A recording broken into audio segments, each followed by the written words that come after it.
What's up, everyone? 10PDC Podcast is back. Back again with Mark. Mark, give him a shout. What's up, everyone? We are returning after probably 3-4 weeks, Mark. When's the last time we did the pod? But it's been a minute. As you may notice, lost some ounces off me. Been getting ready for competition for the first time in a few years, alongside the team. We got a lot of guys competing this weekend. We got the Muay Thai fights in Oakland tomorrow. We've got the Grappling Industries tournament in San Jose tomorrow and Sunday. It's going to be a long weekend of competitions, but it's going to be a fun time. I'm sure all you guys who are getting ready are all, getting that weight down, making sure you're getting ready for that weight cut and making the scales. First battle we always do in competition is with the scale. So all the best to everyone who's competing this weekend. With a lot of updates at the gym, everyone, because we haven't been doing the pod as much because I've just been doing a lot of the renovations at the gym. We got the new mats coming in. We got the boxing program starting. We got capoeira getting going off, and a lot of things coming with the new space. So excited for that in the future, and we'll keep you updated on that. We good on levels, Mark? Yeah. Okay, so we out here again. Today is February 16th, and again this weekend we have, I want to say, 6 competitors on the PKB, and almost 10 or 20 competitors in the jiu-jitsu tournament, so it's a big turnout this weekend. It's going to be wild. Last updates again. Last times we did this, I think. What were we getting ready for last time, Mark? Before on our last pod, I think we were just over San Jose, or right before San Jose opened, or something like that. Yeah, it was the pod with Rich. And it was the pod with Rich. Yeah, of course. I haven't done a solo one this year. I think this is the first one solo. So Happy New Year, everyone, on the solo podcast episodes. So again, a lot of updates at the gym. Just been super busy. Been working on getting the space up to par with our vision, making sure that we're going to get the space up and ready. More classes are going to the schedule, so it's going to be a good time. So like I said, competitions, everyone. I've been getting ready for competition for the last few months as well. So on top of the gym renovations, I've been getting myself ready for competition. So it's been a long time since I competed. My last competition was in 2020, and during all the shutdowns during the pandemic, it was hard for me to focus on competition. So I really focused on coaching, making sure the gym was doing well, and luckily all went okay in the pandemic for the most part, and the gym was kept, and we were able to now expand. So now that we got the expansion underway and everything kind of going forward and starting to change, then now we started to look at possibilities for me to get back in competition. And the grappling industries one was a good opportunity for us. Definitely, since it's a free tournament, it was really easy to make that decision, since I just didn't want to pay to compete anymore. I was either going to get paid or compete for free. And this one was really, really actually fortunate that Grappling Industries made this event. So shout out to Grappling Industries for doing this. And the Grappling Industries tournament is going to be a 2-day event. I won't be able to corner the guys on Saturday. So unfortunately, you guys will have to work with other corners. But Sunday we'll be there, and hopefully be able to corner everyone depending on everyone's schedule, and compete myself. So I am super excited, everyone. I just hope you guys can make it out on a Sunday, 3 o'clock at Grappling Industries. I'll be out there competing. If you guys can't make it, we'll have the tape. Mark is coming out there. He's going to make sure we get it on footage, and we'll show you guys the highlights and everything. So going to be a fun time. I'm excited for it. So next we have to talk about, these Muay Thai events tomorrow in Oakland. You guys who are going out to support the PKB fighters and Coach Logan, Sweet Tea. Appreciate all you guys for paying for tickets, going out, showing support, tagging on the social medias and everything. Let's get this name up. Sweet Tea is coming up in the Muay Thai scene. This is going to be a good fight for him, a good test against a kid from Oregon, very, very strong fighter. And we're going to have a good show tomorrow. So Logan always puts on a show. You guys always see his highlight reels. It's always crazy. Mark, you can't go out tomorrow because you're going to Grappling Industries, right? Good. Mark's going to be out there helping out with Grappling Industries, guys. So if you guys need a corner or advice or whatever, talk to Mark. He should be out there helping out. And then we got also again, all the PKB fighters, but the PKB, we never know. PKB, we just sign up the day of, and then you see who you fight. So good luck to all you guys. We have no strategy against any of your opponents. Just like in jiu-jitsu tournaments, you really don't know unless you are familiar with your opponent or you train with him or have competed against them before. There's really no telling when it comes down to competition day. You just be ready for whatever. And, that's the theme that I've always been very, very strong with during my competition camps is just be ready for whatever. Just be ready for the hardest, be ready for the biggest, be ready for the strongest, be ready for all of that, because you have to anticipate these guys are coming in to kill and you're going to do the same.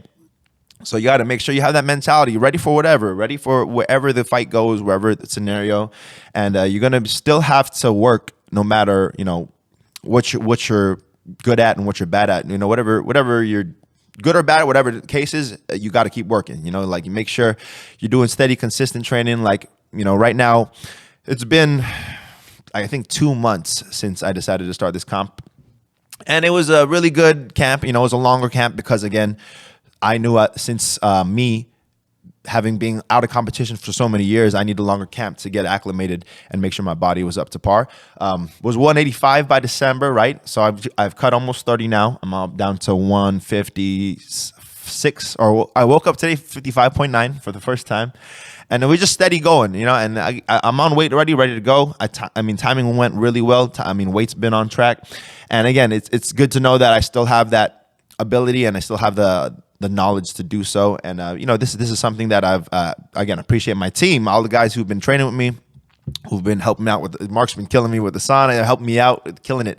He's been, hooking it up with just the basic weight cuts, and the guys competing too. That just keeps me sharp too. All the guys competing, they're cutting weight, and they need hearts pouring. I was like, yeah, let's get it. Let's make it happen. So I'm excited to see what these results show on Sunday, and that's all it is. It's the results of the camp will show on Sunday, and what I've done in camp and what I've done in the training room shows up on Sunday, and that's all it is, right? And right now, all my hard work is done. I'm just in that mindset flow, just trying to just get myself moving, make sure I'm flowing in there and not getting to be tense or just get too crazy. Just relax, try to go in and display some good jiu-jitsu, and that's the goal here. And it's been very, very relieving to have that compared to my younger competition days when it was everything. It was all or nothing.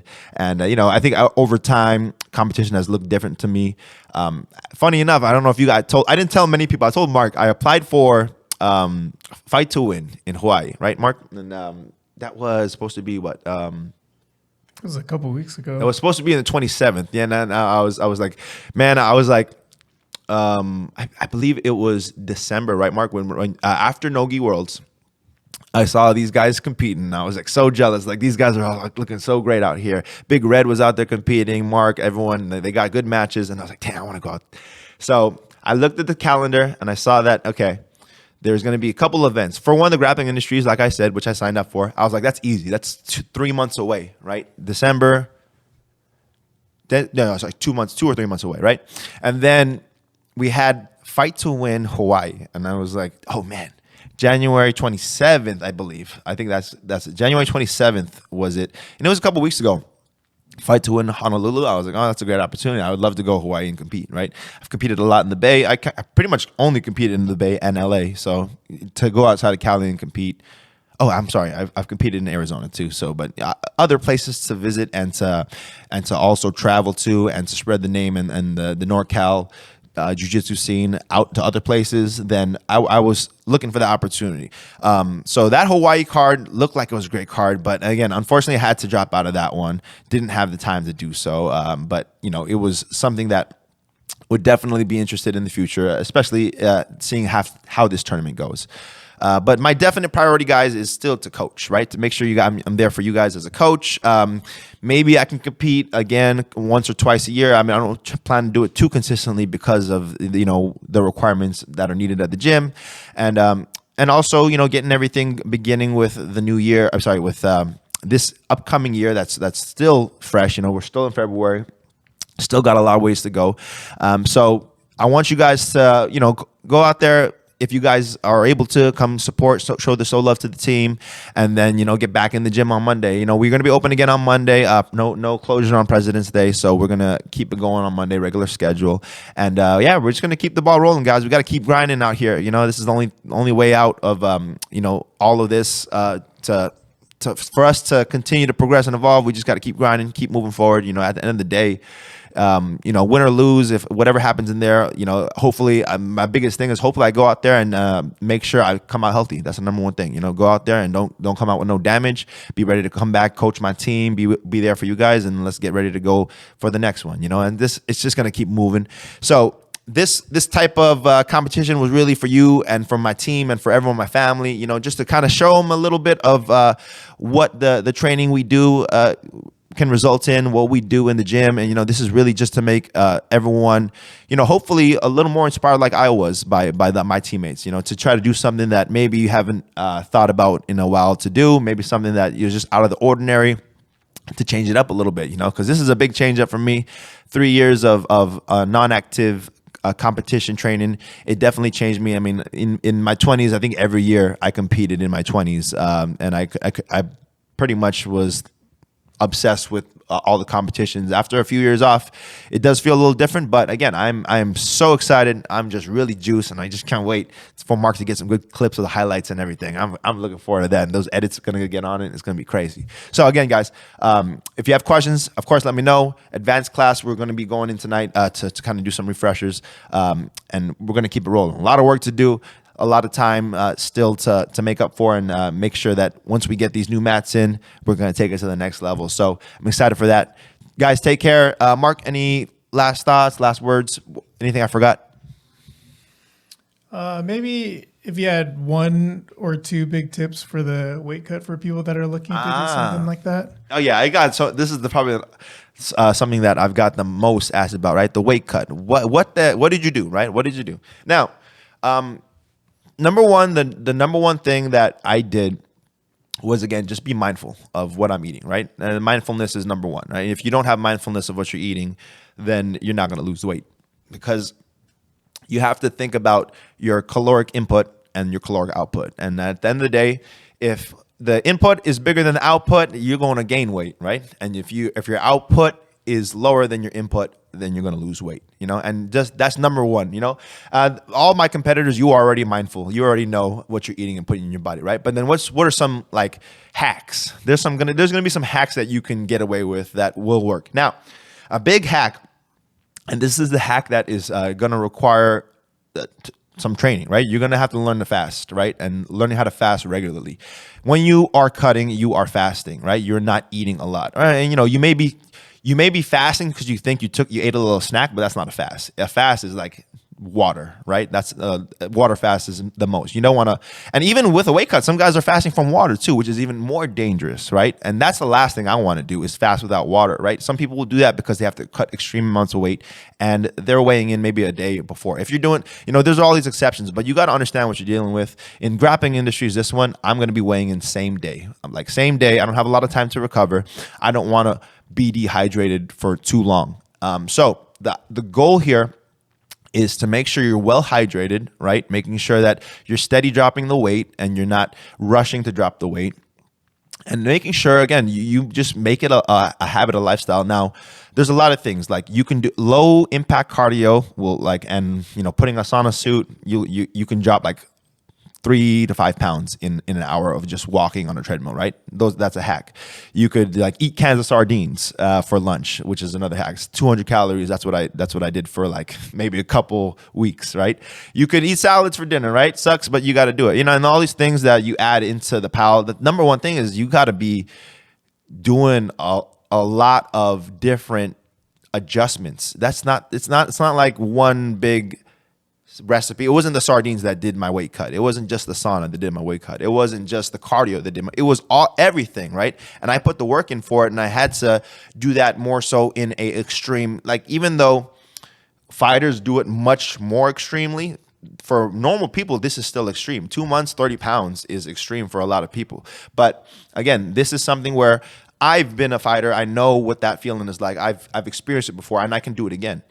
The guys who haven't, you have to stretch that time out a little frame a little long. You may need to do this in 6 months because those adjustments take a while. To learn how to fast took me years. And I've been doing fasting since 2012, right? So and now I'm like, oh yeah, I'm almost 12 years in of doing intermittent fasting, you know, and I've gotten better at intermittent fasting every year.